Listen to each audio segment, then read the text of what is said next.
The left is really pushing right now. I got literally it sent to me a dozen times this weekend. Did you see the emails between Jeffrey Epstein and his brother Mark? Did you see? It's proof that Epstein was covering and had stuff on Trump as a, his sex life. All right. Here's Jeffrey Epstein's brother, Mark Epstein, joining us right now. Mark, I explained to people that you want to keep it on the phone because you're afraid of what's been done and threatened to you and your family. So I appreciate you sticking your head up to have this conversation. That's okay. Thank you for the opportunity. All right. Mark, just, easy suggestion. This back and forth with Jeffrey, where he tells you that Bannon is with him, and you say, oh, great, ask him if Putin still has photos of Donnie T, I'm assuming President Trump, with blowing, which we all know what that means, Bubba. Let me stop you here. I'm not discussing that email. This is a private email between Jeffrey and myself. There's two brothers talking. It's nobody's business what we wrote. The only thing I responded to is because people got crazy with the Bubba reference and they tried to pin it on Clinton. So I made a public statement that it was not any reference to Bill Clinton. I like Bill Clinton, and I'm sorry for him that he had to go through that. But the email had nothing to do with Clinton, and that's my last word on that email. What I do want to talk about is I've been recently told the reason they're going to be releasing these things, and the reason for the flip, is that they're sanitizing these files. There's a facility in Winchester, Virginia, where they're scrubbing the files to take Republican names out of it. That's what I was told by a pretty good source. And my main focus... Look, do you believe that? Do you believe... Hold on, Mark, hold on a second. Two things. One, well, I believe that, if you don't want to talk about it... I don't have all right, obviously you believe it. You just said it, but... All right, but Mark, hold on a second. Let me ask you a question. Jeffrey did not commit suicide. That's my focus. I don't care about the files. Jeffrey's dead. So I don't care of the implications of the files. That's other people's problems. My brother did not commit suicide, and we're finding more information to prove that he didn't commit suicide. So the question becomes, who killed him? Well, who had him killed? I mean, Bill Barr is key to this cover. He's come up with so much bullshit. Okay, and lies, demonstrable, provable lies. Okay, that it's either he's covering it up or he's stupid. What? All right. So one thing at a time. We've discussed the fact that you don't think your brother killed himself on the Chris Cuomo Project on my podcast. People can go check out that conversation. You know, the head of the FBI and his number two, both of who used to suggest exactly what you are, says now that they've looked at everything, there is no proof that it was anything but suicide. Kash Patel, Dan Bongino. Stop right there. They didn't look at anything. There was never a a homicide-capable investigation done. They called it a suicide early on to stop the investigation. If you read the DOJ report, it's all about the screw-ups in the jails. Cameras not working, guards not doing their job. It doesn't address the issue of the cause of his death. And it was misrepresented as a suicide because they didn't want to investigate. And more information. So you're accusing the head of the FBI in this administration of a cover-up? Absolutely. He said, he was the one who said in his testimony, you know a suicide when you see one. I had to laugh. How many suicides has that jackass seen? Okay? He's not a doctor. He's not a pathologist. He never saw Jeffrey's body. He wasn't there, but he knows a suicide. Well, he's certainly changed his story about it. But I want to ask you one other thing, okay? And I get it. You don't want to talk about it. It was a private back and forth with your brother. Fine. But it is being used as proof that your brother had compromised information about Donald Trump. Is that what you are referring to, and is that what you suspect? No, Jeffrey, in 2016, I said this publicly before, Jeffrey told me that if he said what he knew about the candidates, they'd have to cancel the election. He didn't tell me what he knew, but Jeffrey definitely had dirt on Trump. And you could see in the emails, Trump could deny it all he wants, but it's pretty clear. I mean, everything Trump says is a lie. But that's not what you were talking about. It's provable that he was in Jeffrey's office. He said he wasn't in the house. It's provable he was there. He said everything he says is a lie. But that's not what you were talking about in the text thread. You don't know of any information that he had. I'm not discussing that email. Did you know or ever see any evidence that your brother had against Trump? Did you ever see any or hear any? Just he told me he had it. He wouldn't tell me that if it wasn't true. And how do you explain that it never came out and that Ghislaine Maxwell has never talked about it? Well, yeah, she got a pretty sweet deal, you know. She's in prison. I'm not trying to hurt Ghislaine, but you know, one of the things I found interesting in her testimony is when she was asked about other people. You know, she said they weren't involved, they didn't do anything. But when she was asked about Trump, she went on at length about he was always a gentleman, he was always professional. And I said, why is he getting this special treatment of exoneration? And the other people, she just said, well, they didn't do anything. So, you know, even her lawyer said they cut the deal. So that's why I believe she said those things. Okay. Did you know that your brother was talking to members of Congress during hearings? No. Jeff and I didn't do business together. He didn't tell me those things. Mark, I appreciate you giving your perspective. Thank you for doing it. And I understand you think it's a risk to you and the family. So thank you for taking the opportunity. You're welcome. Good luck. I have to go. Thank you. Bye. All right. All right. That's the brother. For what it's worth, this back and forth that's being used as proof that Trump had something with some guy named Bubba, he was joking. All right. Now, let's bring in what is not a joke. Epstein was a monster, okay?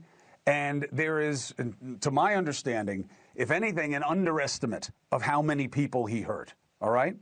One of his survivors is Lisa Phillips. She now has a podcast that focuses on survivors of sexual abuse and, you know, to understand and empower and take control over what happened in their lives so that they can move forward.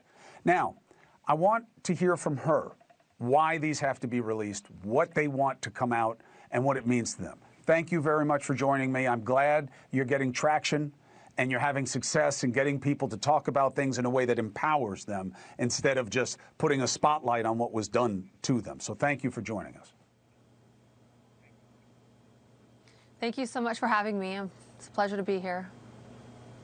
So, Lisa, help me understand from the perspective of your unfortunate community that was formed around this monster, the idea that, well, the survivors, they'll put together a victims list.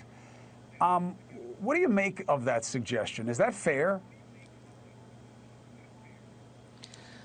Well, unfortunately, I don't believe it's an unfortunate community.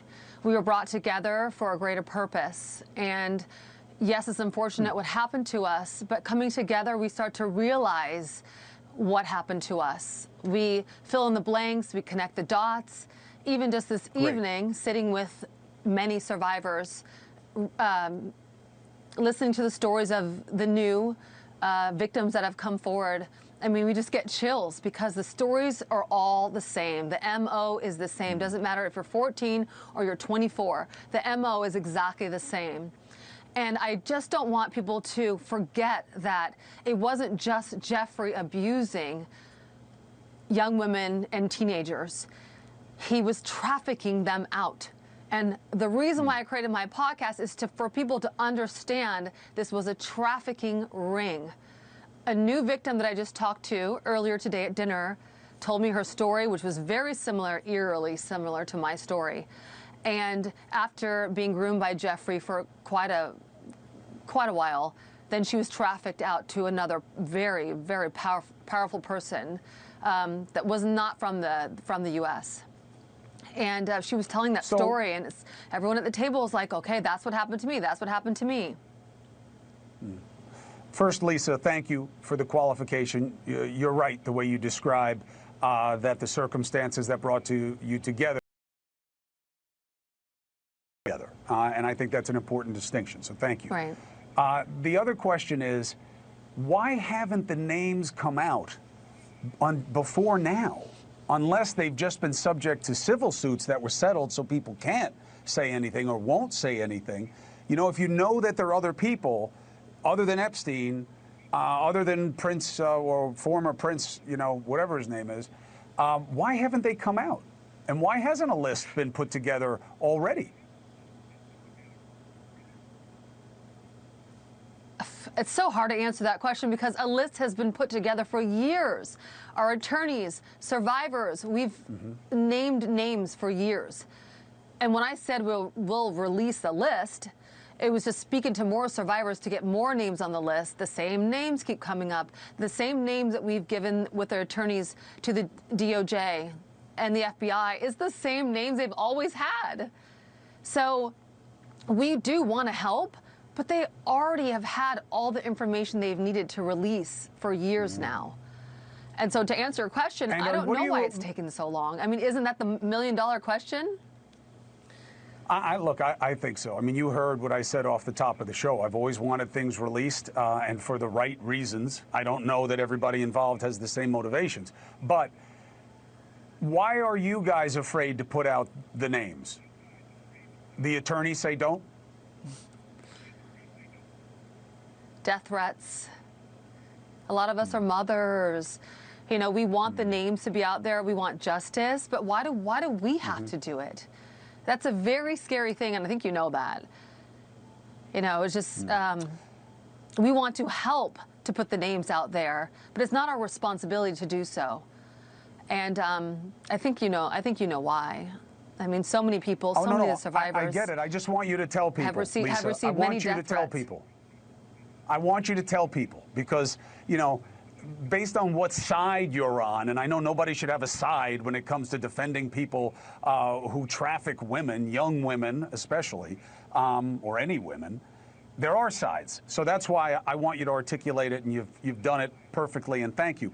I want to ask you something that they just sent me, okay? I just got a note that Larry Summers has said he's stepping back from any public commitments, deeply ashamed by Epstein revelations. Former Treasury Secretary Larry Summers, in a statement Monday, said he would be stepping back from life and expressed deep regret for past messages with the late convicted sex offender Jeffrey Epstein. I'm deeply ashamed of my actions and recognize the pain they've caused. I take full responsibility for my misguided decision to continue communicating with Mr. Epstein. While continuing to fulfill my teaching obligations, I'm not going to go out in public anymore, basically, as part of my broader effort to rebuild trust and repair relationships with people closest to me. What does that mean to you? Well, if it's true, I'm so grateful that he has empathy for his relationship with Jeffrey Epstein. Us survivors are well aware there are men that were in his orbit that didn't really know what was going on, the depravity of it. They didn't really know that when women were sent to their parties or functions that they were sent by Jeffrey. They had other handlers that were handling things for them. We are well aware of that because we've talked about it. We do know of men like him that have had girls sent to him or girls around him, and they're not fully aware of what's going on. I just don't know who out of those is telling the truth and who's not telling the truth. But I am aware there are a lot of men who are in Jeffrey's orbit that were not aware of the sex trafficking ring. That's a fact. It's interesting that you, as a survivor, are offering nuance that no one in politics ever has offered anyone. You've got the left saying that the whole Epstein class has to go. Anybody who knew anything, they all have to get accountability. And you know what the right used to say about the Clintons and Pizzagate and everything else. Why do you think you're able to have a more, I don't know what the right word is, but sympathetic view than the people who are pushing for the release? I don't think it's a sympathetic view. I just think there's many, many layers to Jeffrey Epstein. I believe there's ones that were well aware of a sex trafficking ring and benefiting from it. Hey, have this girl. She goes into a room, has sex with you, and leaves. You know, and then there were ones that were just around him because he was a brilliant, intelligent person who back then had a good reputation, and there were just pretty young girls around. You know, so I do believe there are definite layers to it, and that's the problem right now, is figuring out who were the ones that are at the top of those layers and who were just the ones that were just the fluff around. Well, can I ask you something? Can you, I mean, you're going to get a lot of opportunities, and you should, but can you keep us in mind, if this information comes out, we're going to need somebody who isn't just looking to skewer, you know, the other side or whoever they're going to run against next, and can say, this is what we understand about this person, this is what we don't, this is what I've heard, this is what I don't know, this is what they should be asked. I think it would be really helpful, and just in this interview, you know, your ability to rephrase what I'm asking you, to put it in the proper context of how you see it, is super helpful. And I really hope you get the opportunity to explore these layers that you lay out, and I'd be very privileged to do it with you here. Okay, that would be great. We need people on our side like that. I really appreciate that. Well, everybody's saying they're on your side. Let's just see what happens when information starts to come out and what they use it for and who it benefits and who it doesn't. At NewsNation, we'll be putting it out. We'll always be driving it. We'll see in the next few days, right? Right. We'll always be driving it through you guys, because you're advocating the only thing that should matter here, which is you and your families getting closure on who did this, who knew about it, who could have made it a difference. So we're here, and I wish you well until I see you again. All right, breaking news. The clock just hit 0 on the House vote on a bill which orders the DOJ to release all of the Epstein files. Let's get right out to NewsNation's Joe Khalil, who's monitoring this for us live on Capitol Hill. Now, it was thought that this would pass unanimously, Joe, but I am seeing one nay vote there. What more can you tell us? Yeah, I don't know who that is. That vote was literally just cast, so we're going to try to find out who that one no is. Ultimately, you can see it is an overwhelming vote, significantly more so than usual in a bipartisan way. You've got more than 370. This vote needed 290 to pass, which was 2/3 of the House. So it's well over that line. It is cleared. It is going to pass, as we've been expecting, and it will head over to the Senate. And it looks like that one no vote disappeared. So these guys, when they vote, they have little things they press. Sometimes it's sort of a typo. So it looks like that was a mistake. It is now a yes. This may very well be a unanimous 433 or 34, however many members being there today. That is what we expect. There's overwhelming support here for this now. As we mentioned, Nicole, earlier, it was not always this way. At one point, just a couple of days ago, we were expecting about half of Republicans to vote against this measure, largely because the White House had maintained that this was not a serious effort, but rather a Democratic, in the words of President Trump, hoax to try to undermine the administration and to be a distraction. Obviously, Democrats do not feel that way, and half of the Republicans did not feel that way. President Trump shifted his support on Sunday night on Truth Social, saying Republicans should vote for this bill. After he tried to sort of kill it behind the scenes, he expressed support Sunday night and said he has nothing to hide. Once that post went out, you saw any Republican that may have been a no ultimately shift over to a yes. And that is why we are sitting here now just about 40 votes away from a unanimous passage of this bill on the House floor. Again, this is what's known as a discharge petition, Nicole, which is when the Speaker of the House refuses to bring something to the floor. Any one member can force a vote, go around the Speaker, but they need to get the half of the entire body plus one to sign on, to literally give a signature to a petition in order to move that process forward. That is exactly what happened here. Democrat Ro Khanna, Republican Thomas Massie, making this vote happen today. It is a very seldom used procedural move, one that often fails when it is tried at all, but they were able to successfully do it. Let's get the Daily Take with Geraldo Rivera, who joins us now on that. That was the question on this. Good to see you, Geraldo. Is like not whether it would pass the House, too, Connell. but once the president kind of flipped and got on board, then it passed the House nearly unanimously. There was only one nay vote. Everyone said, well, will the Senate take it up? And Thune says, yep, the way things are going, let's do it quickly. What do you say? I think a real American hero is Marjorie Taylor Greene. I think it is because of her efforts and the other Republican rebels that the logjam was broken, and suddenly we get, this clear path to the revelation everybody's been waiting for these many weeks and months, even years, some would argue. She's withstood a withering attack, the president calling her a traitor, and a lot of other things. you know, I never thought that I would be singing her praises, but I am. I think that if we were going to have a hero of the week, it would be Marjorie Taylor Greene. I also think, Connell, that John Thune, the Senate Majority Leader, will shepherd this through on the fast track, and I believe the president will sign it as soon as a copy of the bill goes to his desk.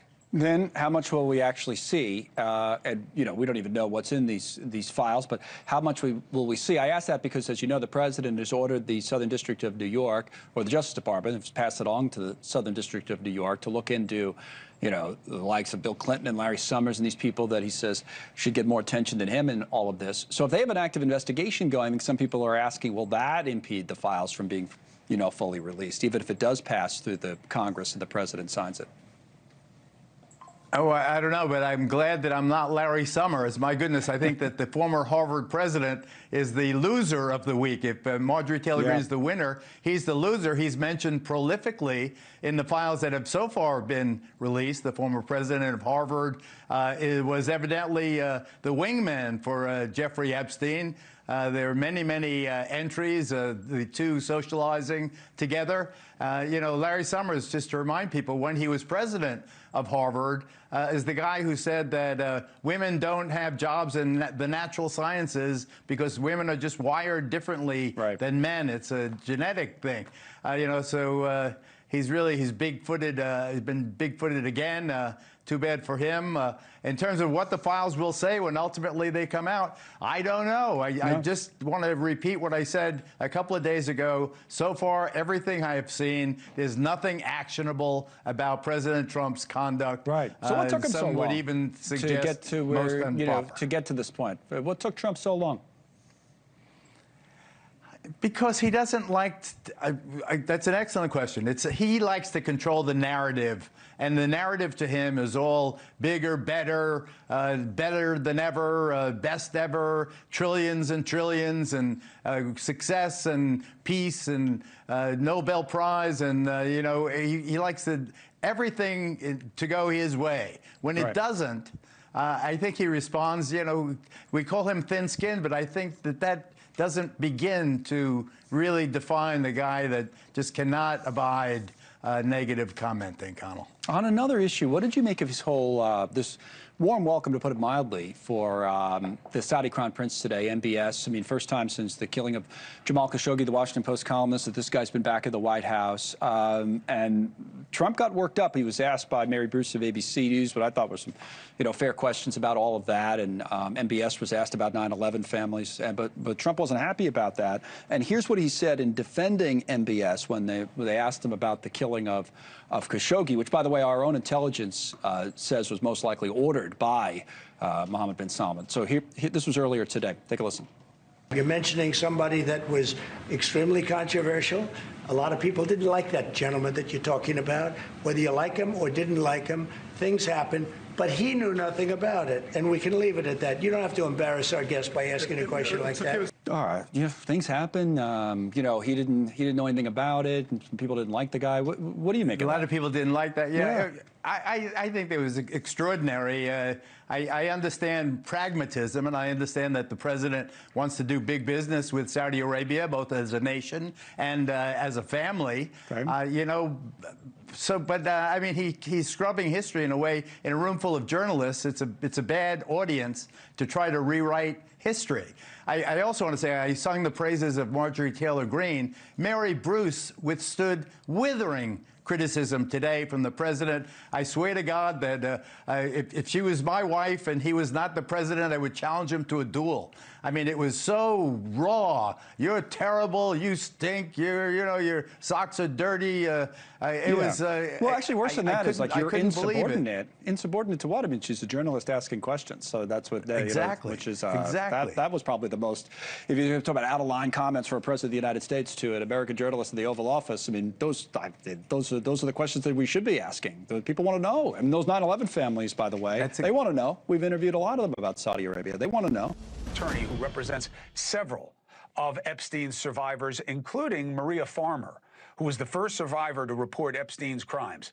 That attorney is Jennifer Freeman. Jennifer, big day. Did you ever think we would get here? I really hoped we would get here, but I really wasn't sure. So I'm delighted to be here. It was a powerful, momentous, energizing day, and it was wonderful to be present for it.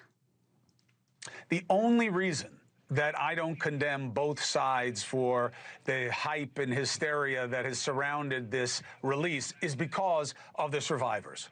And to the extent that they have a legitimate need for transparency, for any type of revelation that there were people in positions of power who could have done something about what was done to them and did not, I understand that. Do you believe that exists? And is that this list of 20? I don't think there's going to be any kind of list. But remember, let's put this in context. Maria Farmer, as you mentioned, reported to the FBI, the first whistleblower, in 1996, almost 30 years ago. And over the years, this has been one of the largest government and law enforcement failures in U.S. history. And the failure to release the files is part and parcel of that. I hope we've taken an important step towards remedying that piece, but there is much more to do for the government to be held accountable and responsible for their failures. You say there's no list. Help me understand, because, you know, as you know, my being a bad lawyer and now talking to a great lawyer, help me understand my curiosity that if there are lists of people that an attorney offered to the DOJ, why couldn't they speak those names? Why don't we know whether or not there was ever any action taken against them civilly? Why the secretiveness? I understand that people wonder about that, but it is really unfair, irresponsible, and dangerous to put this burden on the survivors to release names. They are subject to all kinds of threats as it is, and then to start releasing additional names really is kind of crazy. Remember, this is the government's job. It's law enforcement's job to do the prosecution, to do the investigation. They're the ones that should be doing this, and not the survivors. I understand the last thing anybody should want to do is put an additional burden on people who've already been burdened by this. But it is somewhat unusual, right? Usually if someone believes they've been wronged and the government isn't acting on it, they will go public and say, there's no action being taken on this. I believe so-and-so did such and such. This is not the usual situation. Epstein is not the usual person. He's not somebody who rapes one person. He was an ongoing, long-term, international sex trafficker and child pornography crimes as well. This is not your typical situation. He was a very powerful man, made it very clear to many survivors he was very well connected, and there would be consequences if anything was leaked. And look, clearly he was, Jen, right? Because just that first deal he got is something that I've almost never heard of before from Acosta. So please tell me, while keeping yourself cautiously optimistic, I'm sure, after all this time, what do you hope comes out? Because, you know, their fair point is, hey, you make it sound like we've never released anything. We've released, you know, tens of thousands of things in multiple waves. What do you believe is still there? I believe they're FBI investigation reports. That's probably one of the most important items in there. And I believe there are going to be some names, although I don't know if they'll be redacted. That's one concern I have, Chris, is that the files will come out, but there will be, you know, very important holes in them. But we'll just have to see what happens there. But it is an important step. But the point really is the government has failed these survivors. Please let them do their job, release the files, and let's take whatever steps we need to take to help the survivors. And a point of instruction is your client, Ms. Farmer, she has her file, but there are a lot of redactions in it that may have provided dead ends to you and to her in terms of understanding who knew about what happened to her all those years ago. Well, we're here today.